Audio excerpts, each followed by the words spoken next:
So this is my robotics project using the Hummingbird kit. What it is a small model for a second grade science class where you can use a popsicle stick and a couple cutouts, just using the servo and the motherboard to kind of show how the Earth rotates around the sun. In this case, since it is in second grade, it's a lower grade. We're going to just talk about how the Earth rotates halfway around the sun and causes day and night. So whenever I click space, it will speak and then rotate for you. I am the sun.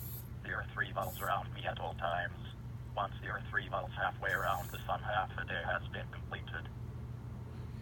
And so here is the coding that goes along with it. It's fairly simple. I think that would be good for the younger age. You can see how I put in the wait time in between the servo, angles, and the speaking. So a simple code and a simple model for the younger age I think would go over well. Thank you.